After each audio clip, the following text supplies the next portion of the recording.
ನಿಮ್ಮದು ಮದುವೆ ಆಗೈತೇನ್ರಿ ಅಂತ ಕೇಳಿದೆ.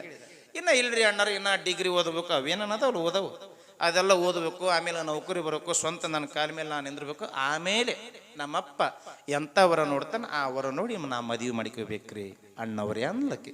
ಅಂದ್ರೆ ಇನ್ನು ನಿಮ್ಮದು ಮದುವೆ ಆಗಿಲ್ಲ ಅನ್ರಿ? ಇನ್ನು ಇಲ್ರಿ ಅಣ್ಣವ್ರಿ. ಮತ್ತೆ ಮಕ್ಕಳ ಹೆಸ್ರಿ ಅಂತ ಕೇಳಿದೆ. ಕಾಲೇಜು ಹೋಗೋ ಹುಡುಗಿ ಮೊದಲ ಕರಾಟೆ ಕಲ್ತಿತ್ತು, ಅದೇನ ಬ್ಲ್ಯಾಕ್ ಬೆಲ್ಟ್ ವೈಟ್ ಬೆಲ್ಟ್ ಅಂತಾರೆ, ಅದು ಕರೆಕ್ಟಾಗಿ ನಮಗೂ ಗೊತ್ತಿಲ್ಲ, ನಾನು ಶಾಲಿ ಕಲ್ತಿಲ್ಲ. ಮತ್ತೆ ಇನ್ನು ನಿಮಗೆ ಮಕ್ಕಳು ಎಷ್ಟು ಅಂತ ಕೇಳಿದ್ರೆ ನಮ್ಮ ಮದುವೆನ ಆಗಿಲ್ಲ, ಮಕ್ಳು ಕೇಳ್ತಿಲ್ಲ, ಹಾಪ್ ಮಾಡಿ ಯಾವ್ರವ್ ನೀನಂತ ಯಾಹು ಅಂತ ಹಿಂಗೆ ಪಕ್ ಅಂತ ಹೊಡೆದು ಅದು ಇಲ್ಲಿಗೆ ಬಿತ್ತು. ಇಲ್ಲಿ ಮುಗಿ ಬಿತ್ತು, ರಕ್ತ ಸುರಕತ್ತಿ ಹಿಂಗೆ ಹಿಡ್ಕೊಂತ ಬಂದ. ಏನಾತಂದ್ಲು,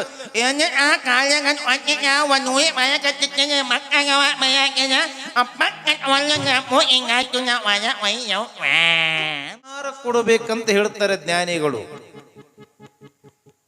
ಏಕೋಪಿ ಗುಣವಾನ ಪುತ್ರಂ ನಿರ್ಗುಣೈನ ಶತೈರಪಿ ಏಕದಂತ್ರಸ್ತಿ ಮೋಹತ್ವಂ ಕಿಂ ಪ್ರಯೋಜನಂ. ತಂದೆ ತಾಯಿ ಮಾನ ಕಳೆಯುವಂಥ ಮಕ್ಕಳು, ತಂದೆ ತಾಯಿ ಹೆಸರು ಕೆಡಿಸುವಂಥ ಮಕ್ಕಳು, ವಂಶದ ಹಾಳು ಮಾಡುವಂಥ ಮಕ್ಕಳು, ಕೆಟ್ಟ ಚಟಕ್ಕೆ ಬಲಿಯಾಗಿ ಸೆಟ್ಟದು ಹೋಗುವಂಥ ಮಕ್ಕಳು ನೂರಿದ್ರೆ ಏನು ಉಪಯೋಗ ಇಲ್ಲ. ದುರ್ಗುಣವನ್ನ ಇರುವಂಥ ಮಕ್ಕಳು ಹಡೆದ ಪ್ರಯೋಜನ ಏನು? ಏಕೋಪಿ ಗುಣವಾನ್, ಒಬ್ಬನೇ ಒಬ್ಬ ಮಗ ಸಾಕು, ವಂಶವನ್ನು ಉದ್ಧಾರ ಮಾಡಬೇಕು. ಯಪ್ಪ ಯಾರ ಮಗ ನೀನು? ನಾನು ಇಂಥವ್ರ ಮಗ. ನಿಮ್ಮ ತಂದೆ ತಾಯಿ ನಿನ್ನ ಹಡಿಬೇಕಾರ ಬಹಳ ಪುಣ್ಯ ಮಾಡ್ಯಾರ ನೋಡ ಅನ್ನಬೇಕು. ಅಂತ ಮಕ್ಕಳಾಗಬೇಕು.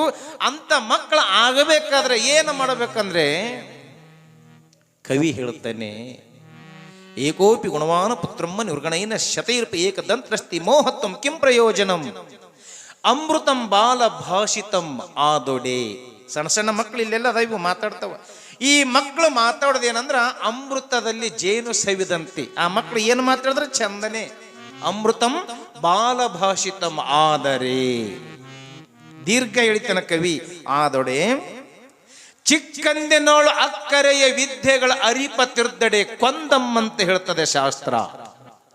ಮಕ್ಕಳು ಸಣ್ಣವಿದ್ದಾಗ ಅವಕ್ಕೆ ಒಳ್ಳೆ ಮಾರ್ಗ ತೋರಿಸ್ದಲ್ಲ, ಸಂಸ್ಕಾರ ಕಲಿಸ್ದಲ್ಲ, ಮಕ್ಕಳಿಗೆ ಚಂದ ಸಂಸ್ಕಾರ ಕೊಡ್ಲಾರ್ದ ಮಕ್ಕಳನ್ನ ಬೆಳೆಸಿದ್ರ ಮುಂದೆ ಅವ ಮಕ್ಕಳು ಪಾಪ ಕೂಪದಲ್ಲಿ ಬಿದ್ರ ಆ ಶಾಪ, ಮಕ್ಕಳ ಶಾಪ ತಂದೆ ತಾಯಿಗೆ ಬರ್ತದಂತ.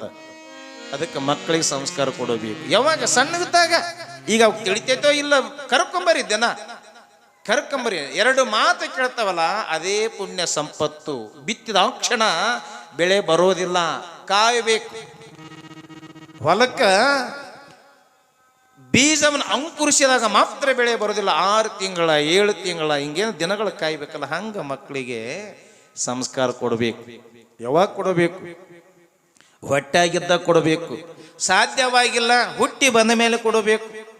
ಅದಕ್ಕೆ ಜ್ಞಾನಿಗಳು ಹೇಳ್ತಾರ, ಯಪ್ಪ ಆಚಾರಕ್ಕೆ ಅರಸನಾಗು, ನೀತಿಗೆ ಪ್ರಭುವಾಗು, ಮಾತಿನೊಳಗ ಚೂಡ ಮಣಿಯಾಗು ನನಕಂದ ಜಗಕ್ಕೆ ಜ್ಯೋತಿ ನೀನಾಗು ಅಂತಳ ತಾಯಿ. ಮಕ್ಕಳಿಗೆ ಸಂಸ್ಕಾರ. ನಮ್ಮವ್ರು ಯಾವಾಗ ಸಂಸ್ಕಾರ ಕೊಡ್ತಾರಂದ್ರ ಮಗ ಕೆಟ್ಟು ನೂರಾರು ಚಟಕ್ಕೆ ಬಲಿಯಾದಾಗ ಮಠಕ್ಕೆ ಬರ್ತಾರೆ. ಯಪ್ಪ ನನ್ನ ಮಗ ನನ್ನ ಮಾತಾ ಕೇಳವಲ್ಲ. ಕೇಳಾರ್ದಂಗ ಮಾಡಿದವ್ರು ಯಾರು? ಯವ್ವ ದಾರ ಕಟ್ಟಿದ್ರೆ ಮಕ್ಕಳು ಸೀದಾತವನು? ಆಗಂಗಿಲ್ಲ. ಸಂಸ್ಕಾರ ಕೊಡ್ಬೇಕು. 40 ವರ್ಷ ಆಗಿತ್ತು ಮಗ, ಸಂಸ್ಕಾರ ಕೊಟ್ಟಿದ್ದಿಲ್ಲ. ಇರೋ ಒಬ್ಬ ಮಗ ಅಂತೇಳಿ ಹಂಗ ಬೇಕು ಹಂಗ ಬೆಳೆಸಿದ್ಲ ಅವ್ರ ಅವ್ವ.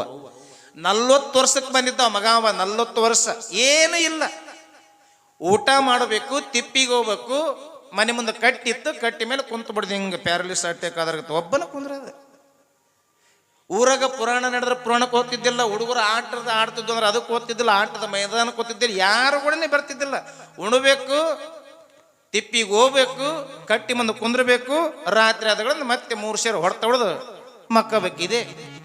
40 ವರ್ಷ ವಯಸ್ಸವಾಗ ಓಣೆಗಿನ ಮಂದಿ ಅಂತಾರೆ, ಏನಯ್ಯವ ನಮ್ಮ ಪಾರಕ್ ನಮಗ ಮುಂಜಾನೆ ಏಳ್ತೈತೆ, ತಿಪ್ಪಿಗೆ ಹೋಗ್ತೈತೆ, ಬರ್ತೈತೆ, ಕಟ್ಟಿ ಮೇಲೆ ಕುಂತು ಮೊಬೈಲ್ ನೋಡ್ಕೊಂತ ಗೀಚ್ಕೊಂಡು ಕುಂದಿರ್ತೈತೆ, ಮತ್ತೆ ತಿಪ್ಪಿಗೆ ಹೋಗ್ತೈತೆ, ಉಣ್ತೈತೆ, ಮಕ್ಕಂತೈತೆ.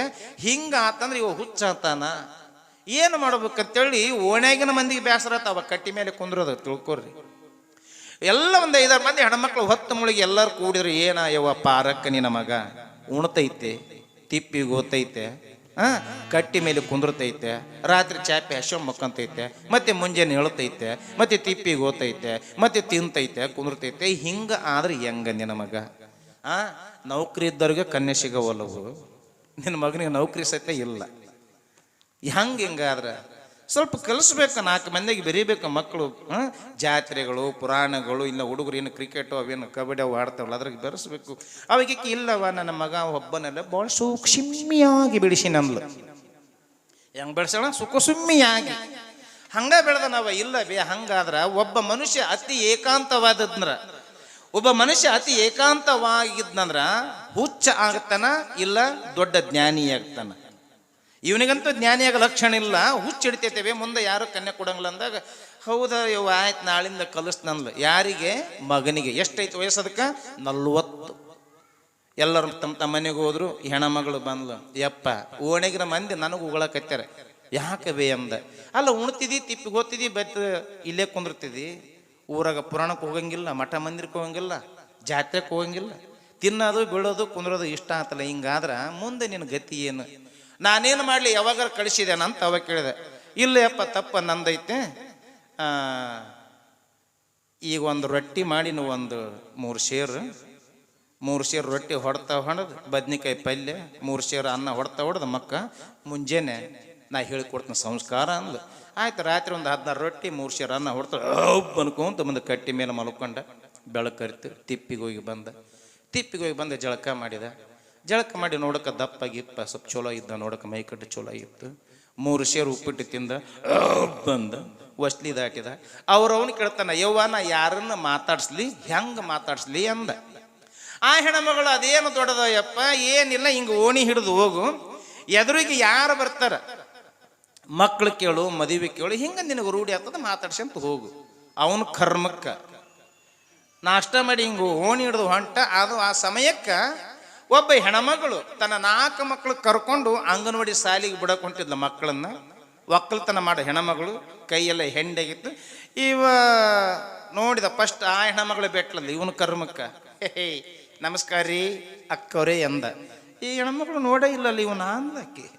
ಏನೋ ಚಂದ ಮಾತಾಡ್ತಾನೆ ಬಿಡು ಅಂತೇಳಿ ನಮಸ್ಕಾರಪ್ಪ ತಮ್ಮ ಅಂದ್ಲು. ಇವನ ಅಕ್ಕ ಮಕ್ಕಳು ನಿಮ್ಮವನ್ರಿ ಅಂತ ಕೇಳಿಲ್ಲ. ಹೌದಾ ಯಪ್ಪ 4 ಮಕ್ಕಳು ನಾನುವ, ನೀವ ಹಡ್ದಿರೇನ್ರಿ ಅಂದ. ಏನಪ್ಪ ಇದು ಹೊಸದ ಇರ್ಲು ಬಿಡ ಅಂತೇಳಿ. ಹ್ಞೂನಪ್ಪ ನಾನು ಹಡ್ದೀನಿ ಅಂದ. ಮತ್ತೆ ನಿಮಗೆ ಮದುವೆ ಆಗೈತೇನ್ರಿ ಅಂತ ಕೇಳಿದ. 4 ಮಕ್ಕಳು ತಾಯಿಗೆ. ಮೊದಲ BP ಹೆಣ್ಮಗಳು, ಹಳ್ಳಿ ಹೆಣ್ಮಗಳು, ಎಂಡಿ ಕಸ ಬೆಳೆದಿದ್ಲು, ಕೈ ರಪ್ಪಾಗಿತ್ತು. ಮದುವೆ ಆಗ್ಲಾರ್ದ ಮಕ್ಕಳು ಹಡಕ್ಕೆ ನಾನು ಏನು ತಿಳ್ಕೊಂಡಿದ್ದೆ, ಆಪ್ ಮಾಡಿ ಅಂದಕ್ಕೆ ಪಡ್ ಅಂತ ಹೊಡೆದು ಬಿತ್ತು ಹೇಟಿಲಿಗೆ. ಹೇಟು ಹನುಮಪ್ಪ ಮುಳ್ಸುಡಾತು ಹಿಂಗ ಬಂದು. ಏನಾತು ಅಂದವರು ನೋಡಕ್ಕೆ ಹೆಂಗೆ ಹೊಡೆದಾಳ. ಯಾಕೆ ಏನಾಯ್ತು? ಏನಿಲ್ಲ, ಹಿಂಗಾತು, ಹಿಂಗೆ ಕೇಳಿದೆ, ಹಿಂಗೆ ಹೊಡೆದ್ಲು. ಹುಚ್ಚ ಹಂಗನ. ಮೊದಲ ಮದುವೆ ಕೇಳಬೇಕು, ಆಮೇಲೆ ಮಕ್ಕಳು ಕೇಳಬೇಕು. ಆ ಕಡೆ ಹೋಗಂಗಿಲ್ಲ ನೋಡಂದ. ಯಾಕೆ ಬಿದ್ದಿತ್ತಲ್ಲ ಕರಿಗಡಬ ಬೇಸ ದಪ್ಪ ಹನುಮಪ್ಪ ಮುಳ್ಸುಡಾಯ್ತು ಹಿಂಗ.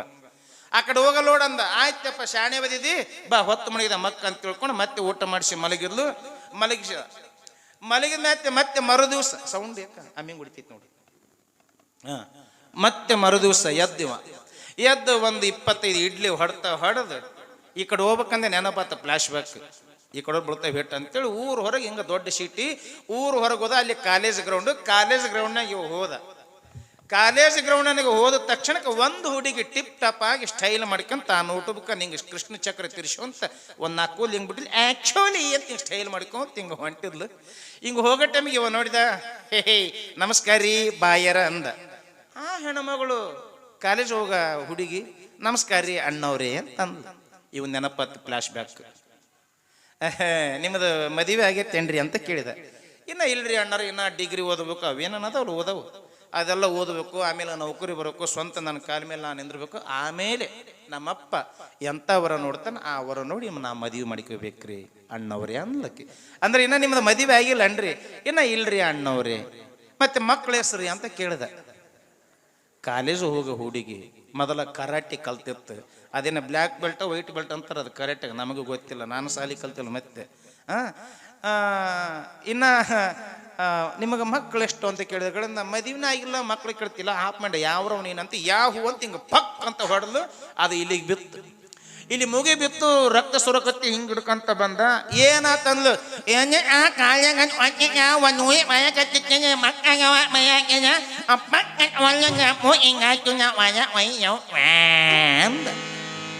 ಅಂದಗಳಿಂದ ಹಣಿ ಹಣಿ ಬಡ್ಕೊಂಡ್ಲು ಹುಚ್ಚ. ಗಿಡವಾಗಿ ಬಗ್ಗದ್ದು ಮರವಾಗಿ ಬಾಗೀತೆ. ಮಕ್ಕಳಿಗೆ ಸಂಸ್ಕಾರ ಬಹಳ ಮುಖ್ಯ.